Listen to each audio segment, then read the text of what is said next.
So I'm currently recording this on my way back from buying groceries, and for today's workout day, what is it? I think 98. Yeah, I checked day 98. I squatted 375 daily max for 4 count tempo pause squat.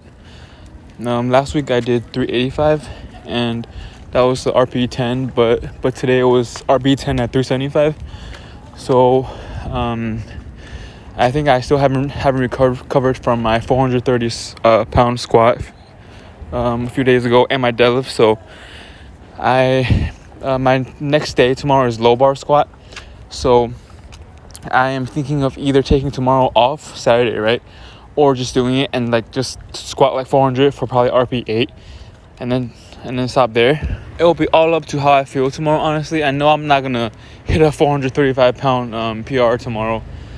I'm probably gonna just take it as a day to work on depth, go to RP 7 or 8, so high 300s, 400 pounds maybe, and so most likely not skip tomorrow, because I can't work out Tuesday because I have a work trip to SF, right?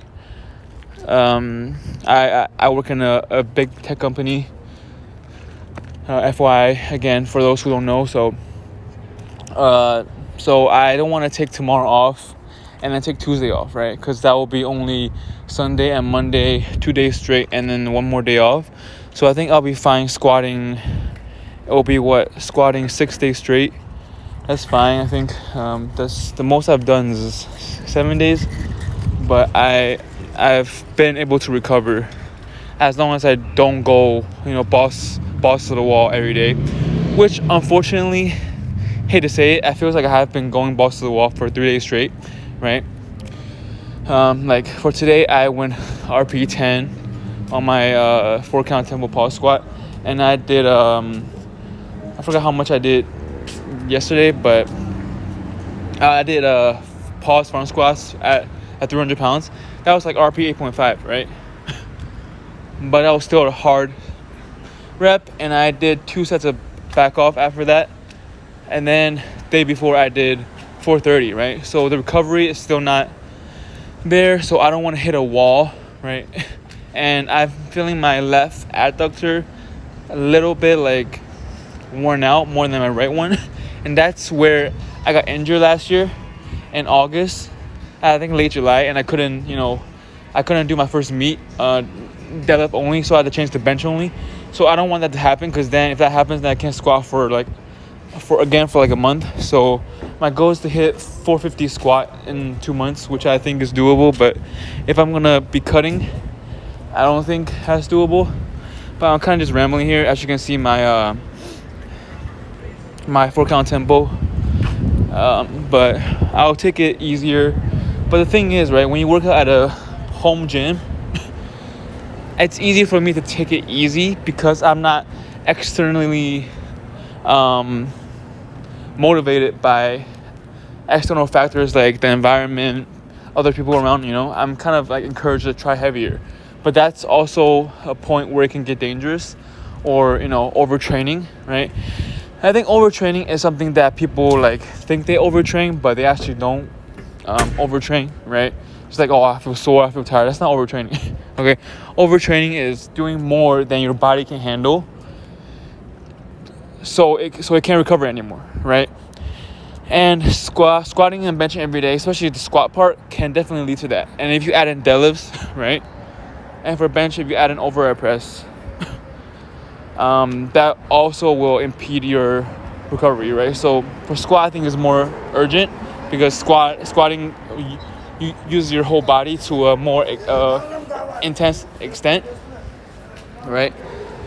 So blah blah blah. I'm just rambling here, but I think tomorrow I'll not go too hard. But I love squatting.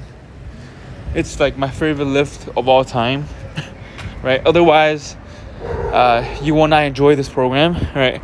I was gonna talk about this in a future video, but basically, if you're not built to squat, or if you feel uncomfortable squatting, right, and your form is off, squatting every day is not gonna work for you. Okay, because if you don't do the form right, let's say you have excessive good morning squat to the point where your lower back hurts, right? Or you're not going to depth, right? The more you squat in the wrong way, you're practicing bad form, right? So make sure your form is on point. Make sure you're, I think, at least in the late beginner stage, right? Let's say you weigh like 200 pounds and you squat 300. I'm just, like kind of eyeballing the weight and the body weight here, but you should be good with squatting and tried other programs and other methods and, eating enough and everything and sleeping enough and being focused in the workout at the gym and then trying this program, okay? If you're built to squat, this program is going to be easier because you'll be able to recover faster. Or at least the squat won't be as much of a strain on your body, right? Like deadlifts, my girlfriend has a shorter torso than me. She has longer legs, short torso. So deadlifts, she can recover more than I can recover, right? I need at least 4 to 5 days to not even fully recover, right?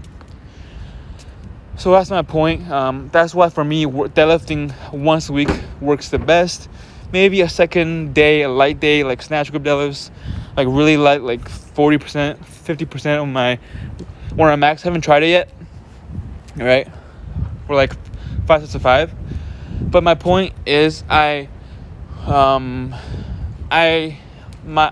have like legs on the shorter side, like average length legs. My legs are not short or long for my body. I'm 6 foot, right? So squatting is easier for me. It's more natural for me. Also, I can squat to depth very easily. When I first started squatting to depth was easy for me, right? Deadlift, I had issues like with my back rounding. I still have that issue now because I have a long torso, right? But yeah, kind of my rant. I wanted to make that topic a separate video. I'll probably talk about it in a new video in the future, but that's kind of my advice to you guys trying to get on this program. And it's kind of loud with the wind and all the beeping and the cars and dogs and stuff. But thank you all for watching. Hope this has helped y'all, and see you guys on day 99. Peace.